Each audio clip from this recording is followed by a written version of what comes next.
along the floor. Then I see you, you're walking across the campus, cool professor studying romances. How am I supposed to pretend I never want to see you again? How am I supposed to pretend I never want to see you again? Would you like to know how a cyclotron works? Watch this. You're about to witness a birth. Take a hydrogen molecule. Now subject it to a strong electric arc. And there you have it. May I introduce you to Mr. Iron? This chap is a negatively charged hydrogen ion, so technically he is a proton nucleus with 2 electrons. Apply an electric field to him between the 2 D plates and watch him accelerate. See? Above the Ds he accelerates in a straight line, but the magnetic field above the electromagnets applies a centripetal force. This curves his trajectory and sends Mr. Iron back into the acceleration. IBA cyclotrons have 4 acceleration zones and 4 zones of magnetic field. This creates very compact high-energy cyclotrons with low losses. In an 18-9 cyclone, I'm accelerated up to 18 mega-electron volts. Woo!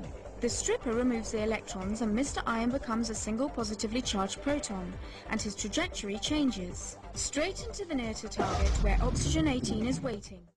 This hydrogen is sent into the cyclotron.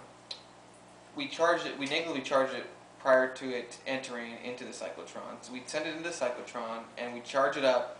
We charge the energy up to 1800 mega electron volts. After this energy is reached, we send the ion through a stripper, which strips off all electrons, turning it into a positive hydrogen ion. This hydrogen ion is then blasted into a oxygen 18 molecule outside the cyclotron.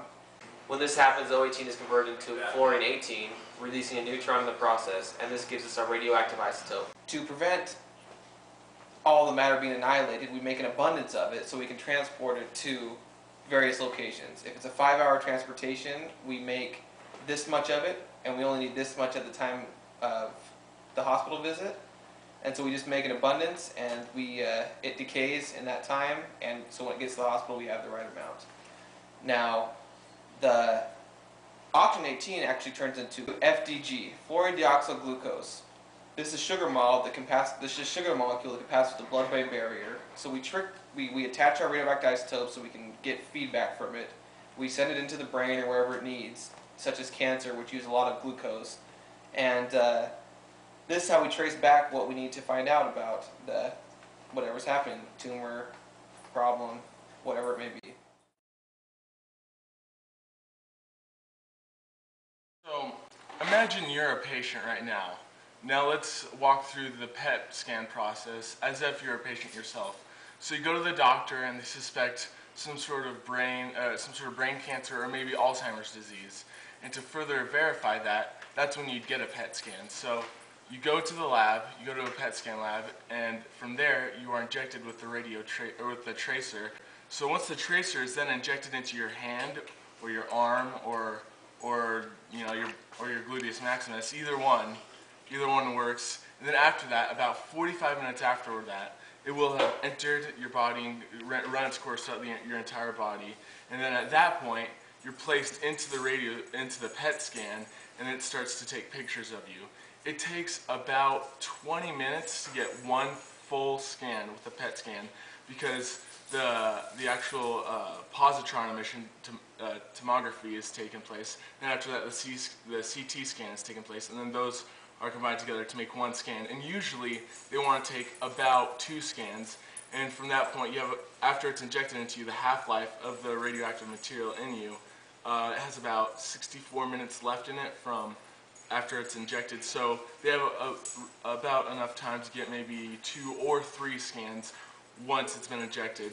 And the difficult thing about this is during the entire 64 minutes, 40 minutes, 20 minutes, 60 minutes, you're required to sit completely still. The only time they actually see errors in the PET scan is when the patient has a difficult time sitting still. That's where they get most of their difficulty.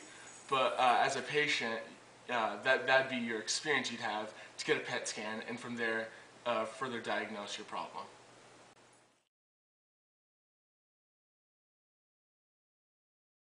They say, well, these things can't get through the blood-brain barrier.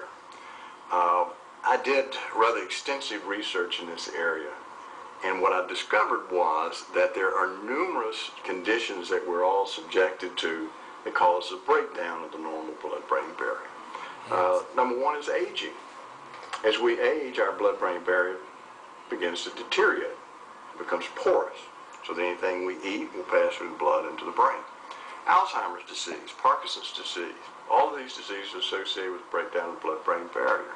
Strokes, even silent strokes, produce a breakdown of the blood-brain barrier. Exposure to certain pesticides, herbicides will break down the blood-brain barrier. Hypoglycemia will break it down.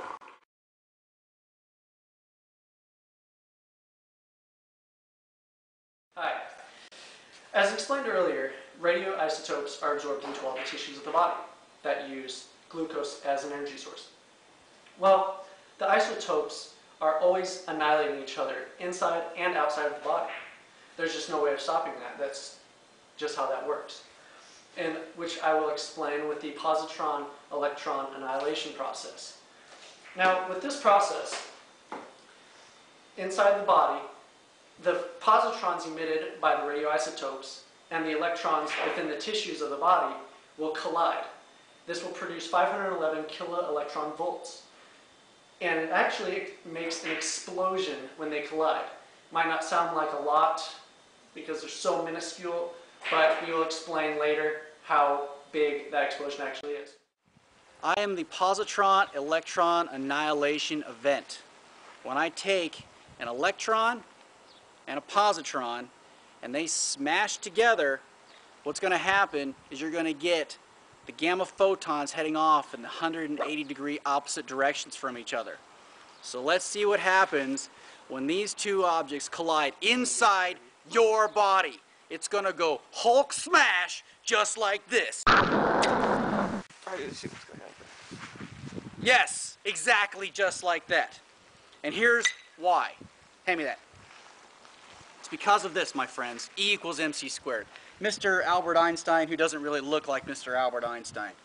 What all these numbers mean, because Tyson earlier was trying to tell you about 511 kilovolts.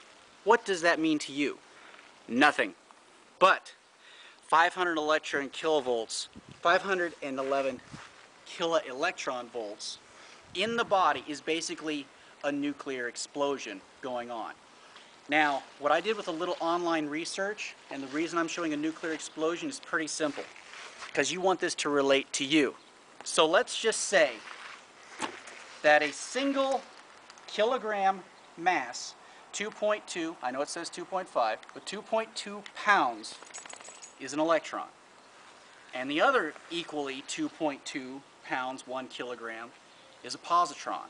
When they smash inside your body, if this was real, outside here in the real world, the blast caused by the two of these colliding would be equal to 42.96 megatons of TNT, which is equivalent to something called Tsar Bomba. Google it.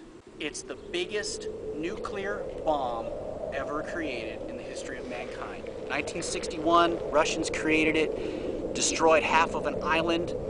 Basically, because of it, it caused earthquakes up there in the Arctic Circle. A treaty was created, and bombs of this size were never to be created again. That's what this is like. That is exactly what's going to come about when you do something like this. Inside your body, these are going on constantly, every time the radioisotope decays.